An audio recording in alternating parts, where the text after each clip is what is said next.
या बालदिंडी सोहळ्यामध्ये विशेष करून लेझिम पथक, विद्यालयातील क्रीडा शिक्षक सन्माननीय रावसाहेबजी मोरकर सर यांच्या मार्गदर्शनाखाली लेझिम पथक अतिशय उत्कृष्ट प्रात्यक्षिके पाथर्डी शहरवासियांना या ठिकाणी दाखवलेले आहे।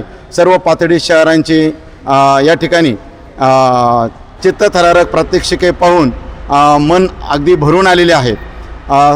पूर्वीप्रमाणे अतिशय 12व्या शतकामध्ये संत माऊलींनी या वारकरी संप्रदायाची पताका संपूर्ण महाराष्ट्रामध्ये पसरवली आणि या महाराष्ट्रातील विविध संतांनी आपल्या समाजप्रबोधनातून समाजकार्य या ठिकाणी केलेलं आहे आणि संत महात्म्यांच्या या समाजकार्यामुळेच आज संपूर्ण महाराष्ट्र नव्हे तर संपूर्ण देशामध्ये सर्व मानवजात आनंदाने आणि उत्साहाने या ठिकाणी राहत आहे।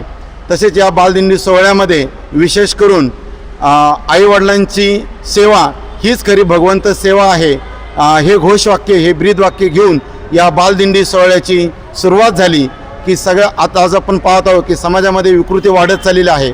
आईवडिलांची काळजी ही खरोखरच महत्त्वाची आहे आणि आईवडिलांची काळजी म्हणजे भगवंताची सेवा करणं एवढं मोठं पुण्य या आईवडिलांच्या सेवेमुळे प्राप्त होत आहे आणि म्हणून हे जे काही घोषवाक्य आहे आईवडिलांची सेवा हीच खरी भगवंत सेवा हे ब्रीदवाक्य नेहमीच या ठिकाणी घेऊन या बालदिंडी सोहळा आयोजित केला आहे। या बालदिंडी सोहळ्यामध्ये पाथर्डी शहरातील सर्व नागरिक तसेच विद्यालयातील सर्व पालक बंधू भगिनींचं अतिशय छान पद्धतीनं सहकार्य या ठिकाणी लाभलेलं आहे। मी सर्व पालकांचं, शहरवासियांचं पार्थविद्या प्रसारक मंडळाच्या वतीने, श्री विवेकानंद मंदिरच्या वतीने या ठिकाणी ऋण व्यक्त करतो।